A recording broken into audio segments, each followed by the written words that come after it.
Hello students, अनिमा classes में आपका स्वागत है। मैं आज आप लोगों को क्लास 11 फिजिक्स का चैप्टर 4 लॉज ऑफ मोशन, इस चैप्टर के हर एक क्वेश्चन को काफी अच्छे से समझाऊंगी। ठीक है, हर एक क्वेश्चन को पूरा सॉल्यूशन के साथ बताऊंगी।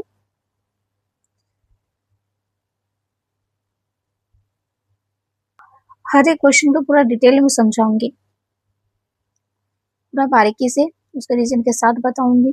ठीक है, सबसे पहले तो आप इस चैप्टर का सबसे पहले आप लोग लेक्चर वीडियो को देख लीजिए।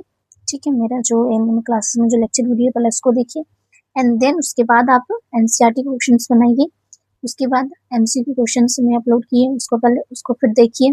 ठीक है, उसके बाद पीवाईक्यूज यानी कि प्रीवियस ईयर क्वेश्चंस को भी आप लोग बनाइए, और लास्ट में क्वेश्चन बैंक के क्वेश्चंस को भी बनाइए। ठीक है, अनिमा क्लासेस में हर एक चीज का यानी कि MCQ, PYQ, question bank question सारा कुछ का आपका सॉल्यूशन के साथ डला हुआ है, तो आप लोगों को टेंशन लेने की जरूरत नहीं है। बस आप लोगों को क्या करना है कि उतारना है और अच्छे से समझ करके उतारना है, और फिर उसको देन प्रैक्टिस एंड प्रैक्टिस करते रहना है। इससे क्या होगा कि आप लोगों का एग्जाम का पैटर्न आप लोगों को समझ में आएगा कि किस टाइप का क्वेश्चन पूछा गया है। ठीक है, तो चलिए,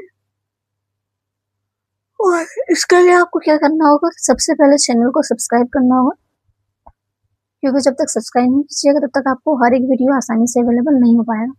तो पहले चैनल को सब्सक्राइब कीजिए, और उसके बाद फिर आपको सारा वीडियो आसानी से मिल जाएगा। तो चैनल को सब्सक्राइब कर लीजिए, ठीक है, अनिमा क्लासेस को, ताकि आपको हर एक वीडियो आसानी से मिल सके और आप लोग अच्छे से हर एक वीडियो को देख सके प्रॉपरली। अनिमा क्लासेस की फुल गारंटी लेता है कि आप लोगों को एग्जाम आते आते पूरा तरीके से प्रिपेयर कर देने के लिए। तो इसलिए अनिमा क्लासेस सब्सक्राइब कर लीजिए पहले। ठीक है, तो चलिए वीडियो को आगे बढ़ाते हैं।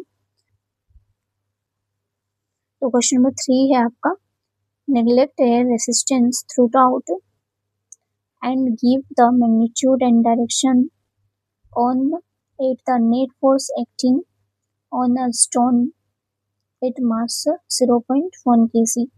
यहाँ पर भी आपको 0.1 kg आपका यहाँ पर मास दिया हुआ है, और उसमें आपको मैग्नीट्यूड एंड डायरेक्शन बताना है। ठीक है, नेट फोर्स बताना है कि कितना नेट फोर्स वहाँ पे एक्ट कर रहा है, यानी कि टोटल बल बताना है। तो ए में क्या दिया हुआ है, just after it is dropped from the window of a stationary train, यानी कि स्टेशनरी ट्रेन का आपको क्या कर रहा है कि ड्रॉप कर रहा है विंडो से। ठीक है, इसमें स्टेशनरी ट्रेन, तो उसका नेट फोर्स आपको बताना है। तो आंसर होगा यहाँ पे, it is given that mass of the stone कितना दिया हुआ है, m इक्वल टू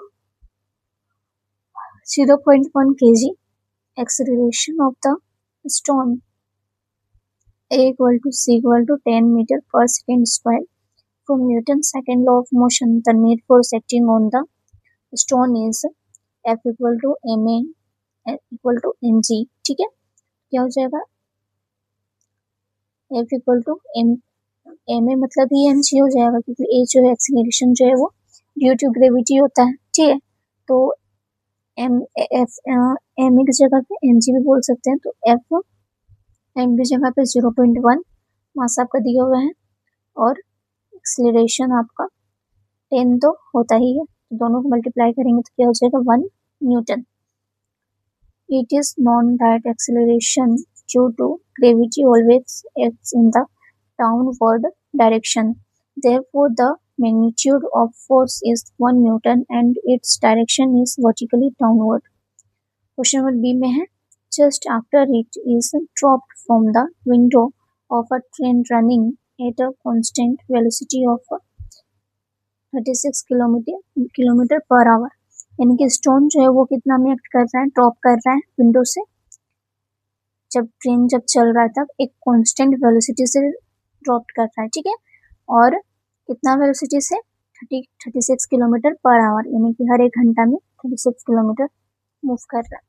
तो आंसर हो जाएगा, it is given that the train is moving with a constant velocity, therefore its acceleration is zero in the direction of its motion, that is the horizontal direction, thus no force is acting on the stone is because of acceleration due to gravity, and it always acts vertically downward.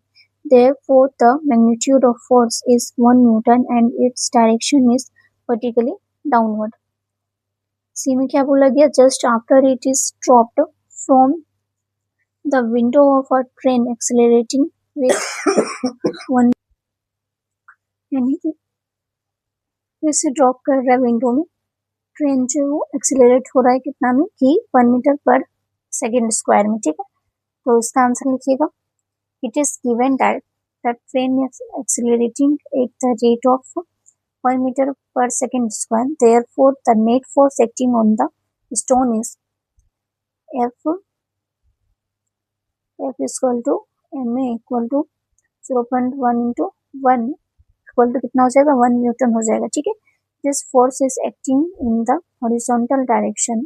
Now, when the stone is dropped, the horizontal force stops acting on the force acting on a body at an instant and not on earlier situations. Therefore, the net force acting on the stone is given only by acceleration due to gravity. That is क्या हो जाएगा? F equal to mg equal to 1 Newton. Therefore, the magnitude of force is 1 Newton and its direction is vertically downward. Alright. Last D में क्या बोला गया है? Lying on the after floor of a train which is acceleration with 1 meter per second square, the stone being at rest relative to the train. यहाँ पे क्या बोला गया है कि लाई कर रहा है फ्लोर में, ठीक है, ट्रेन उसके कितना एक्सेलरेशन उसका हो रहा है कि 1 मीटर पर सेकेंड स्क्वायर से, ठीक है। तो वो जो स्टोन है वो अभी रेस्ट पे है ट्रेन के रिलेटिव में, यानी कि ट्रेन के रिस्पेक्ट में, ठीक है। तो उसका नेट फोर्स क्या हो जाएगा? तो आंसर लिखिएगा, it is known that the weight of the stone is balanced by the normal reaction of the floor. The only acceleration is provided by the horizontal motion of the train. Alright.